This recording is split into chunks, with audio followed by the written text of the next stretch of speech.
In this tutorial, I'll take you through the basics of Windows Live Movie Maker. I'll teach you how to manage your files, import and edit media, and share your final video. First, let's talk about file management. When you open Windows Live Movie Maker, immediately save your project file. It's crucial that you keep all files associated with your video in the same place at all times. To save a project file, click Save Project As. I recommend saving your project file in the same location as the media you will use for your project. When your final project is finished, I'll show you how to save your video file, but I'll come back to that later. Next, let's talk about importing and editing images.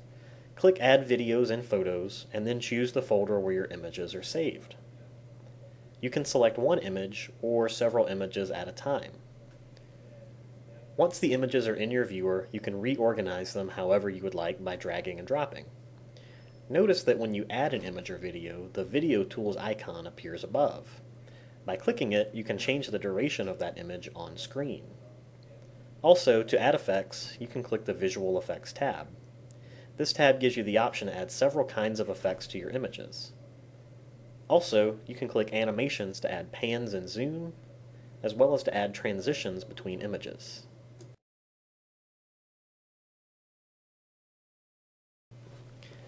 Video and audio work in a very similar way in Movie Maker. To add a video, go to your Home tab and then to Add Videos and Photos, and select your file. With video, you can add all the same effects as you could to still images.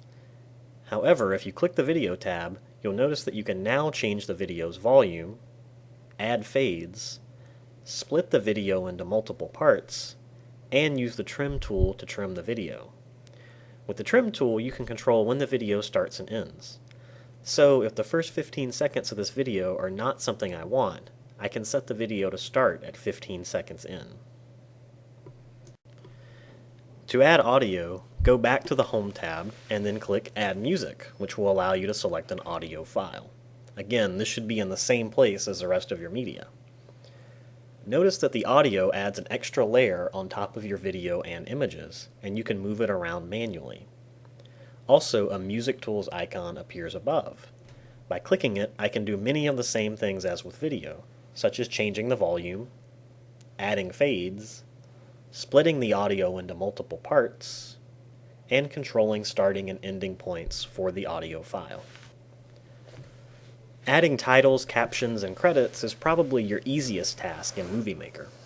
Simply go to the Home tab and click Title.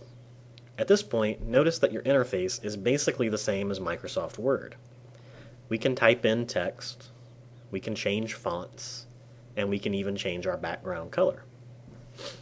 Notice that your text is added as a red layer, much like your audio, that you can move around manually. If I go to the text tools, I can change the duration of my text here, as well as add effects that change how the text appears on screen. The same concepts apply if I add captions to an image, or when I add credits at the end of my video. Finally, when ready to share your video, go to Save Movie right here. You'll see a list of options, and standard definition is usually your best bet, unless you need a very small or a very large file. Once you click and save, your project will render and you're ready to go. The larger your video file is, the longer this rendering process will take. If you're working with a lot of media and a lot of high-definition video and images, plan to give this some time. While there are many more tools to use in Movie Maker Live, this tutorial should at least get you started. Thanks for watching.